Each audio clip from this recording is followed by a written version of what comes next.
Okay.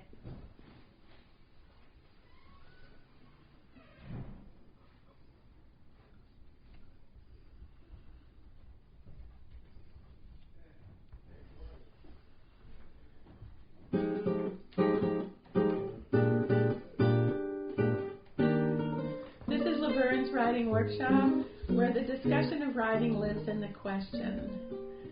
We'll be discussing Linda Bryant's poems today. This is WLSU 93.9 LPFM Radio Lux.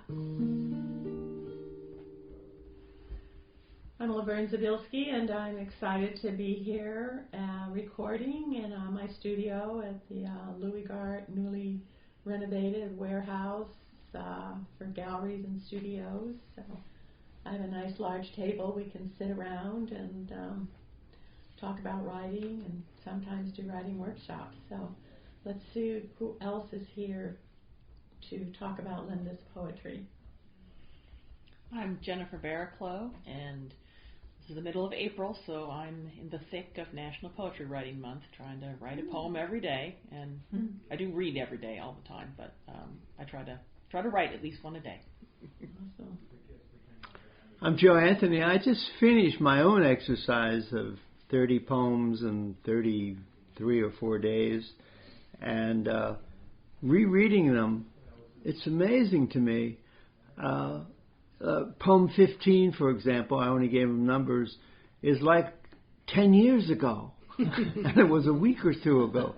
Or poem 22 is, oh my God. And I think some of them are good, but some of them are okay.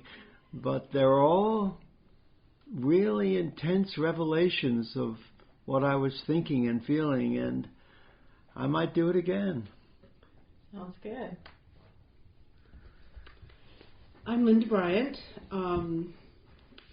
I've been enjoying spring and I think what is probably the last week of the redbud trees. I'm like Joe here. I'm in mourning because they're going away. I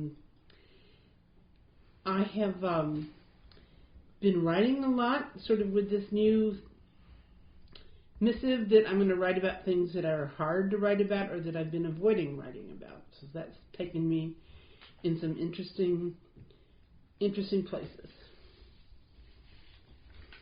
Hi, I'm Coleman Davis.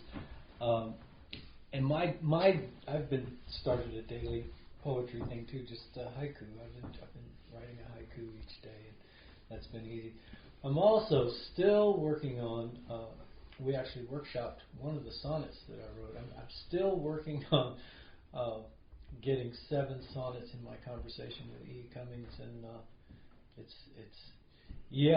the juxtaposition of a poem a day and then one sonnet every 6 months is just, it's hilarious.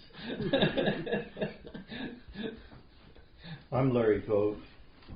And spring has sprung. That's fine. Yeah.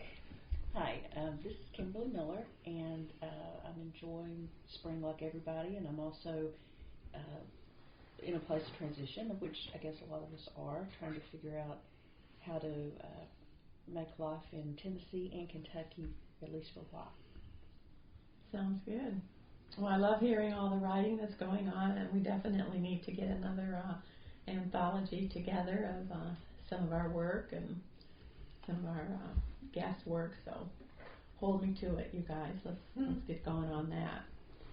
So Linda has brought us 2 poems to read. I just love looking at them on the page, Linda, and the variety of forms that you take. So we're really getting out there with the way the word is put on the page. So let's start with the first poem and tell us a little bit about what it's about and how you came to write it before you read it. Well, I have a new prompt or kind of inner directive that I'm using to write things that are hard to write about things that are hard to write about. And this is about an incident. It didn't happen to me. It actually happened to Coleman.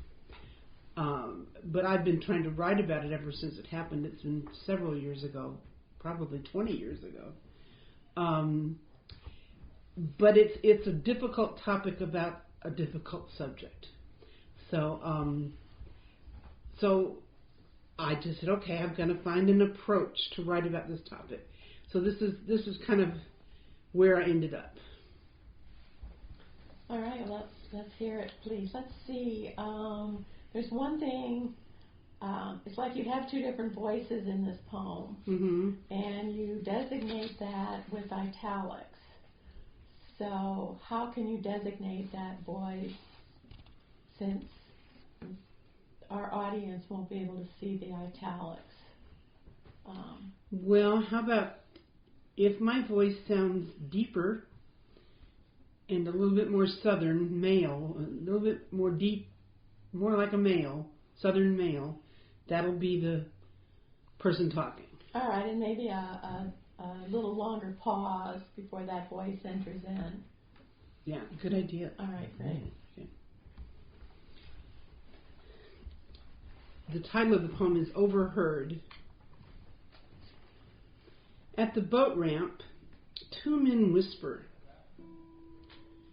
A man unhooks the weathered silver outboard boat from the trailer, and there's a high squeal, like a frightened crow, as the boat rolls off the rafters. Keep this quiet, he mumbles as a cascade of lake water drips off the trailer. It's 7 a.m. at Old Hickory Lake, where the muffled thunder of motors, crunch of tires on gravel, and clink-clank of safety chains create a soundscape that rings across the glassy surface of the dark green water. A slave braiding pen, that's what it is, he divulges. Don't tell, or they'll tramp over every square inch of my place. Inventories, surveys, damn historical plaques. But he has details for his fishing buddies. Did you know they were hooded and lined up like farm animals? He slides a silver hook through the belly of a nightcrawler and faces his flannel-shirted friends to confess. I don't want to tear those buildings down. I just don't want anyone to know until I'm gone. He flips the nylon line and it buzzes like a dragonfly. The bobber plunks hard as he shakes his head. They bred them like horses, like pigs. Y'all keep this quiet.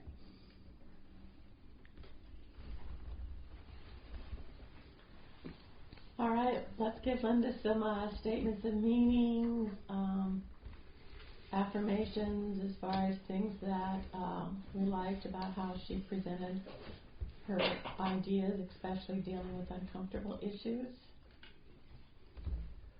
Go ahead. The thing that really struck me in reading it and in listening to it read was how auditory the poem is. The verbs are like, there's a lot of sounds going on in the verbs, buzzes, plunks, shakes. Those are all sound kinds of words. And there's also other crunch, thunder, clink, clank. So it's a very auditory, which is absolutely perfect for a poem which is about something that's overheard. So it's all about sound. And I think that the structure of the poem and the words that you chose really communicate that in other ways too. So that really struck me about it. It's strikes me almost like the Rime of the Ancient Mariner or something, or maybe Kidnapped. It's just we really feel like we're in a mysterious place here, and like Jennifer said, the soundscape connects with the visual. So, they reinforce each other. So I really feel the sound over the lake. And of course, I love the whole moral tale told by a non-moralizer. He's not a preacher or a leader.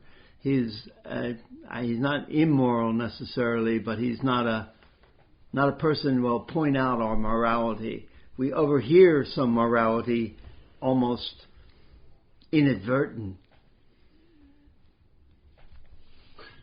Now, it's funny because Linda kept pressing me for details about this. She has been for a decade or more. And I didn't realize what she was doing. And she's been working on this for a long time. And it was the sounds.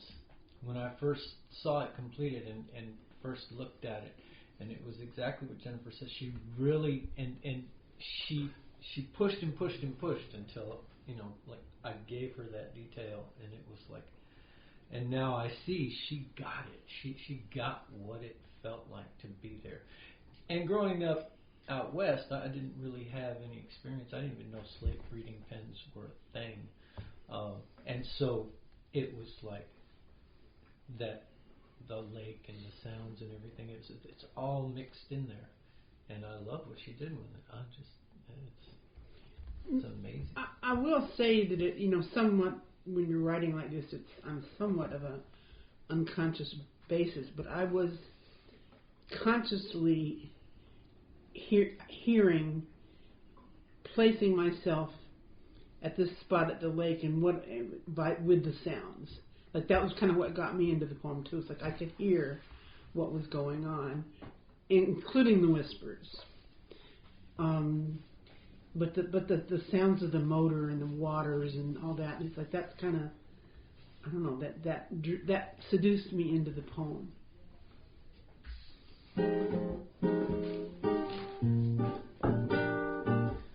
You're listening to Radio Lax 93.9 WLXU LPFM. We're going to take a short break.